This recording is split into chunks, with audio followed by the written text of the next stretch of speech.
Good evening. My name is Bob Rorman. This Memorial Day, we honor those who gave their lives for our country. And in their honor, it is my privilege to present the encore performance of Reporting for Service with Bryan Anderson.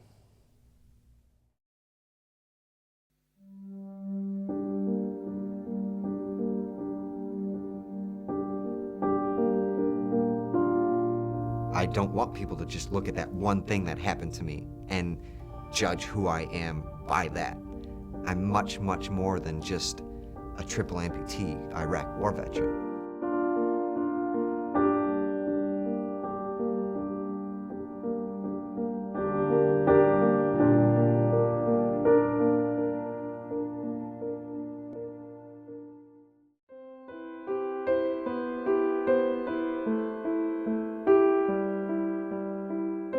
Every time I'm driving into the city, I'm against the window looking up. Like, I love the buildings, I love the architecture, I love the people. I came back to Chicago because my family is here, because my friends are here, and, well, just plain out, I love Chicago. Bryan was always the center of attention of a group.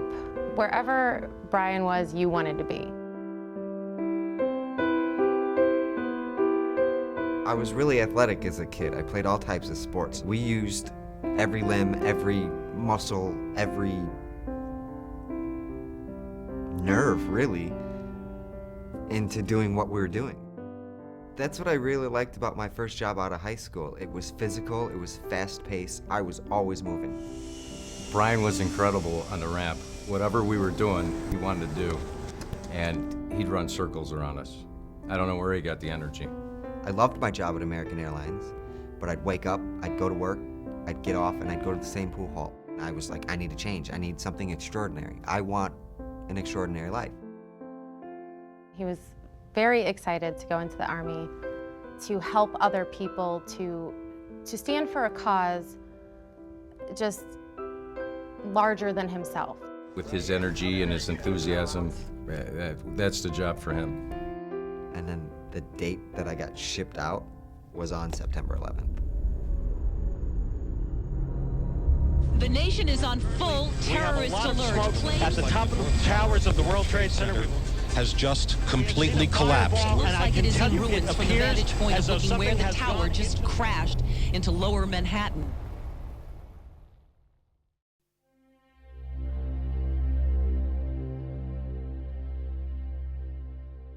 I was absolutely devastated when he enlisted in the Army. I was so worried that he'd come back changed. I was proud to be there. It's awful that our country got attacked, but at least we get to be the ones to do something about it. No one else, us. In 2005, Baghdad was kind of like a wild, wild west.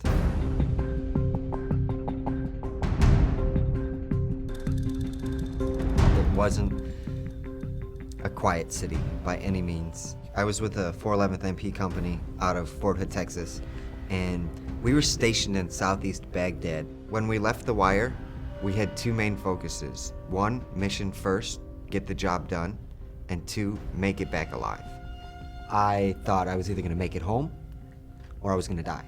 I never thought about coming back halfway, like this.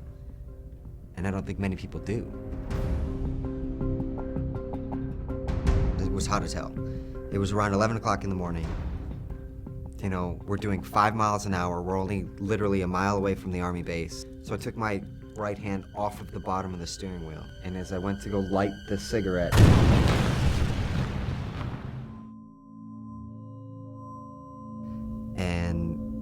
and then it was just pitch black. Now I'm laying on the sidewalk in Baghdad, and I'm like, are we being attacked? Do I need to be shooting? What's going on? A fly landed in my eye, and I went to go wipe with my left hand, and I just whiffed. And I looked, and I saw, and that's when I was like, shit. And I took a deep breath, and I closed my eyes, and I was out. My daughter handed me the phone, and somebody said, you know, your son's been hurt. There's been a really bad accident. And it literally felt like 3 seconds. And I opened my eyes, and my mom's face was there. He said, Mom, you're here. And the way he said it, he was just so thankful. She's like, you had an accident. It's 7 days later, and you're at Walter Reed in Washington, D.C.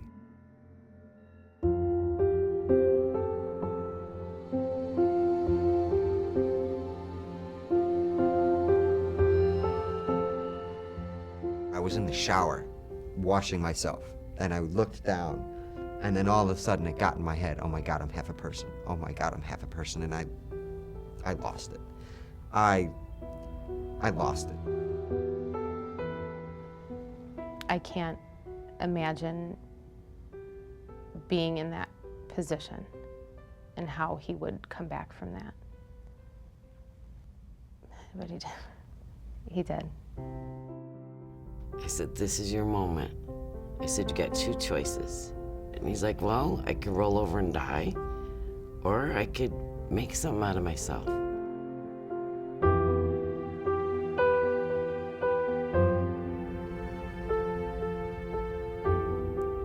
How many people saved my life?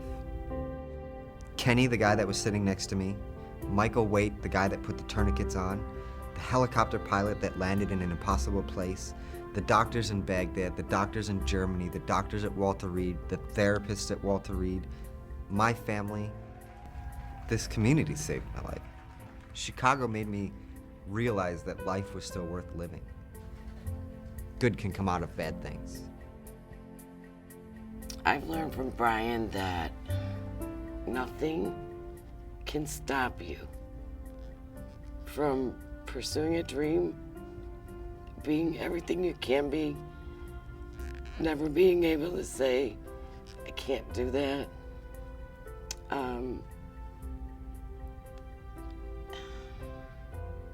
I've learned a lot. Now, I guess you could say I'm still serving in an army. It's just a different army, an army of volunteers. And we're serving right here at home. I hope that when people see this and see the people that I've been fortunate enough to meet, that maybe they'll be inspired to report for service too.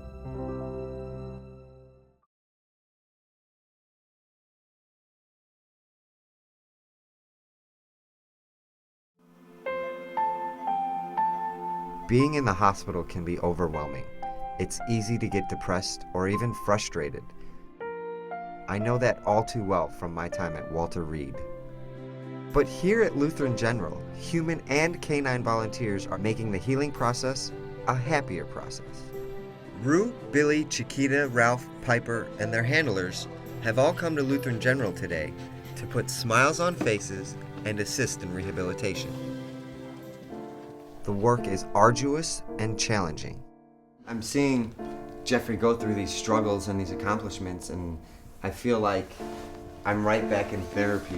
One step at a time. Step up. There you go. Good job. Good Good you did job. a good job. Yay. You did a great job. Therapy's boring if you don't make it fun, right? Hey, Piper. Who is this? There you go. These dogs bring some kind of fuzziness and warmth and something soft that they can touch. Yeah, there it is. Do you notice how he's just taking a finger? Yeah, there you go. Good job. Good job. The severely handicapped children have a very strong connection that may not be visible to anybody other than the parent. It's just huge. High five? He says, I'm finished. There you go. The animal assisted program that they have here is wonderful. He's actually more aware of his surroundings, and I think the animals are a big part of that. It helps a lot. Close by, volunteer Richard Little and his German Shepherd Ralph are here to visit Caitlin Virgil. She's here for chemotherapy. It just really cheers me up when volunteers come and help these kids with cancer. I think Ralph has teach me just to stay calm, let it go, let all the stress go away, and things will just go the way you think they will. Charlie Gasso is no stranger to this place either. He's been treated for acute breathing problems since the day he was born. When I come here, the arm squeezer and the shots are pretty much the scariest. 2 volunteers and their dogs spend 30 minutes with him, and he's a carefree young boy again. Today, he has friends to help make his painful treatment easier. That dog is wagging her tail now. It doesn't even matter if they're big or little. It just matters if they're dogs. He doesn't remember the scary part. He remembers the good part, the dogs and getting to hang out with them. Sit. We're lucky that they bring in volunteers like they do to help him. The Canine Therapy Corps operates here, Canine Therapy Corps, this is Callie. out of a small office in Ravenswood. They've been serving Chicago since 1991. What makes the organization run are the 100+ volunteers they have, along with dogs, a lot of them. Volunteers and certified dogs are the lifeblood of what we do, and without them, we can't provide our service in any meaningful way. You see the payoff the second you see a child's eyes light up. I volunteer with these dogs because it's instant joy, instant bliss. It's just love. You just feel it, and it's amazing. It really is. 4-year-old Amira Aranda has a speech disorder. Her therapy includes reading to Rue, a pit bull mix who just happens to love being read to. What is that book? It is a book. And why reading to you? I get the concept of therapy, and it works, but what's the benefit of being able to pet a dog or hold or hug an animal? The entire concept of using dogs in therapy centers around the human-animal bond. The dog is, for the most part, providing constant positive feedback. Take a bow. Take a bow. Amira's speech pathologist is Allison Shapiro. I see a difference in my patients when a volunteer has come in and worked with us. They're lit up, and you really could see that. I think that it really makes a tremendous impact. We sound good boy, Rue. Good job. Nice. How does this make you feel when you volunteer, bring Rue in here, and you get Amira to say stand and sit and lay down, and her face lights up? It's a really special, somewhat indescribable feeling that I think is unique to everyone that does this work. They're not getting anything back as far as compensation, but what they are getting back is the feeling, the intrinsic reward of knowing that they made a difference in somebody's life.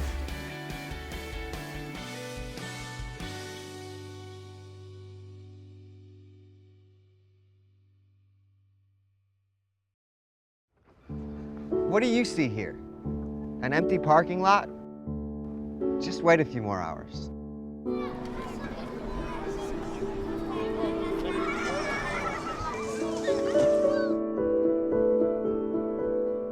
This is Growing Power, where crumbling concrete and garbage is giving way to a vibrant garden.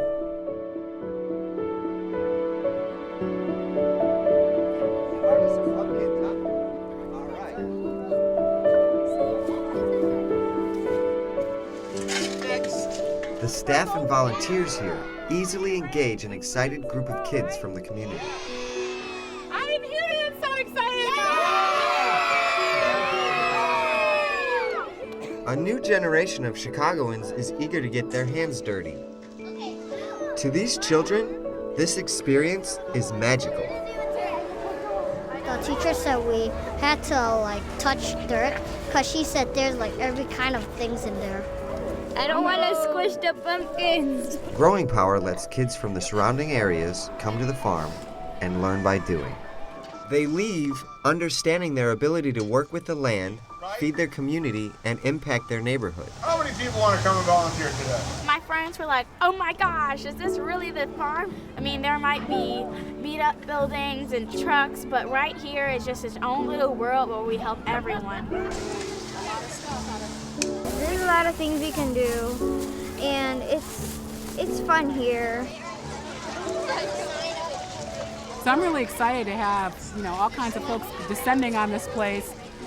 I would consider this an oasis in development, a peaceful, wonderful place for all the youth that come here and work here. I want the kids to go home and tell their parents that, hey, there's a farm in Bridgeport in our neighborhood. But the challenges facing the neighborhoods around the farm are never far from mind. These are the sounds of farm in the city. We don't have just the birds and, you know, the sounds of roosters. We have these sounds. This is regular for us, especially in the city and the communities we work. We hear a lot of sirens. The sirens are a reminder of what's outside the plant-lined fences of Growing Power. But inside, the kids are focused on something else. Pumpkins. Little miniature pumpkins. Something positive. And it's all because of the volunteers that are here at Growing Power. They created something out of nothing. I mean, they're doing it all, and it's all nonprofit. It's all about volunteers. So there's all sorts of nutrients that are going to help the plants grow big and strong. We couldn't do this work without volunteers, you know. I mean, there's so many parts of the puzzle. If everyone does a little bit and helps to contribute, we can make a big difference in our communities. So let's pass it around, you guys can smell it. I volunteer because I like helping the children. That's really what it's about, helping the children from the ground up. And they're in the ground. They're working with the worms. They're working with the dirt. So now the food has decomposed and turned into compost. They're working with all of this stuff, okay? And they get the hands-on feeling from it. My hope and prayer is that people see this and they get inspired. I hope people are real motivated when they see this. One thing about this hoop house, we can grow food year-round. If everyone does a little bit and helps to contribute, we can really begin solving some of these problems. It helps everybody, and it helps our world, our planet. That's really what it's about. It's like this could get bigger and bigger, and we can help people around the world. All this work that we do is making a big difference.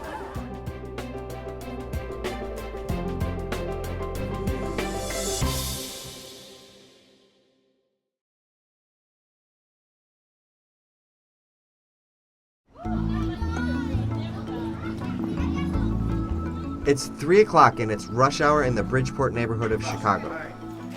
Hi, how are you? Rush hour for kids at least, because several hundred of them are headed to the Valentine Boys and Girls Club, as they do each day.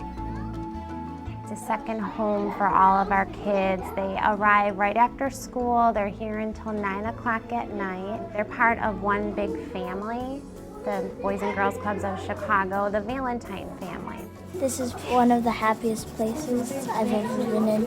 These kids are fun. They want to learn. They want to be challenged.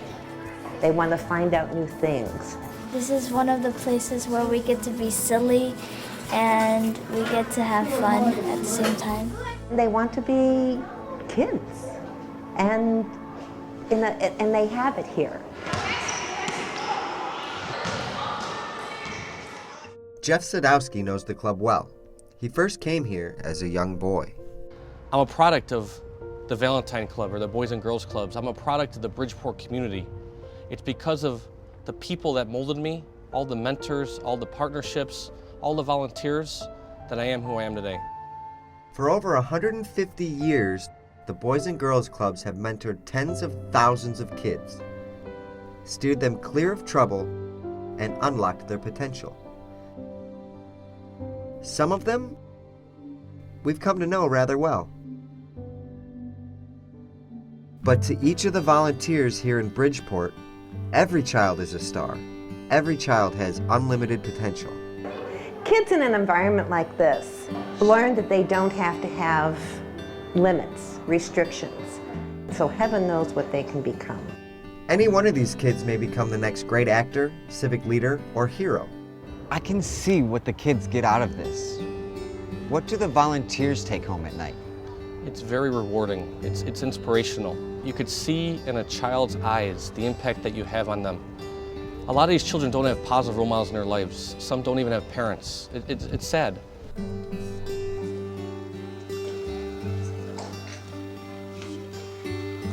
The Boys and Girls Club means to me, I guess, what my family would mean to me, like love and care. What effect can one person have? What could one person do? You could change a life. It's invaluable. You can't put a price tag on that, Bryan. I had lived with my mom for most of my life. It was kind of a back and forth thing between my parents because my mom was an alcoholic. I had been to 9 different grammar schools. I would come home from school. I would have to provide myself with food because my mom would be passed out. I see your eyes well up a little. There are more tears of joy, but I mean, I guess a little bit of painful. The joy is because the club is what has helped me. I kind of feel like, you know, we've both had things happen in our lives, and we both made that decision to fight. And I'm not the only one here that they've helped out. There's tons of other kids that I see the volunteers reach out to. And, you know, that's who I want to be when I'm older as well. If we didn't have people that donated their time, we would shut our doors, which means the 10,000 children that we impact every day would be out in the streets. I've gotten to meet with a lot of kids. There you go. They're contagious. Their joy and their happiness, and watching them light up in return makes me light up. It's a huge ripple effect. So you're impacting one child, you just impacted the club, you impacted that community around you, you impacted everybody. Knuckles, good job, everybody. Yeah! See you later. Get that homework done.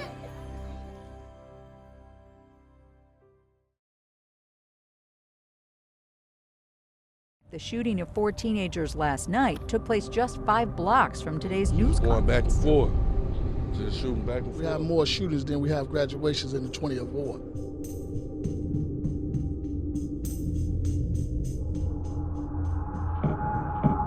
Against a backdrop of dilapidated buildings and police sirens, there is this.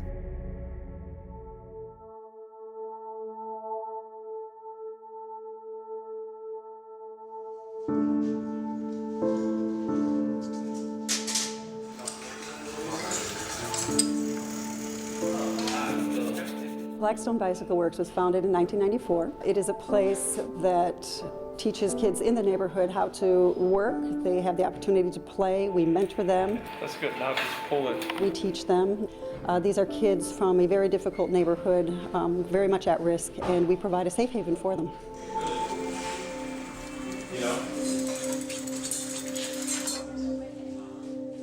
Our kids come from a lot of different neighborhoods to get here.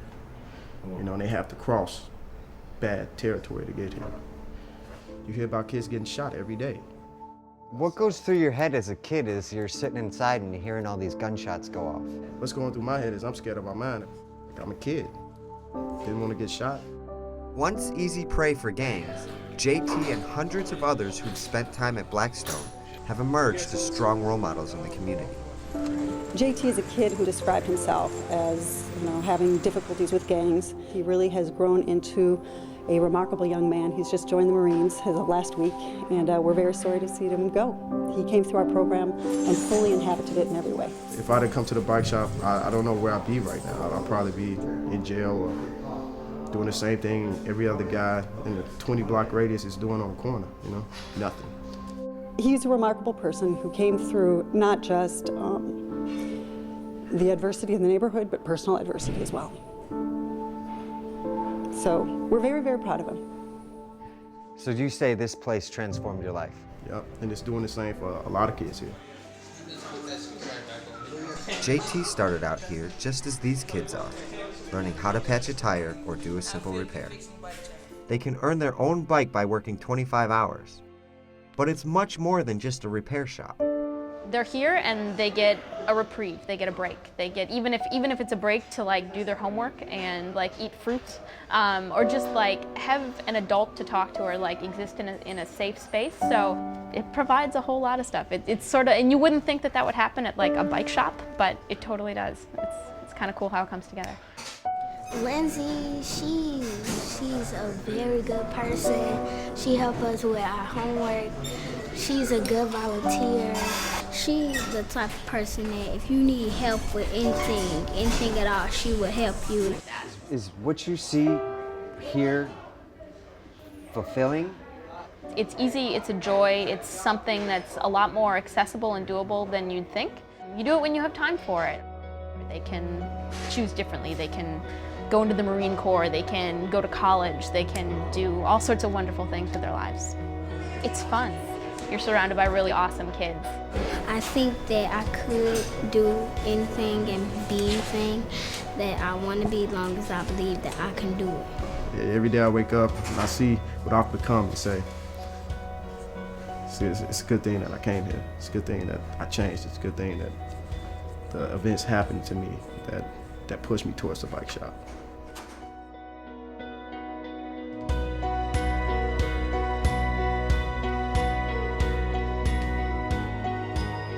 What I get out of volunteering is pretty much the satisfaction of knowing that I can make a difference in other people's lives. This is my city and these are my neighbors. I'm just a citizen trying to give back.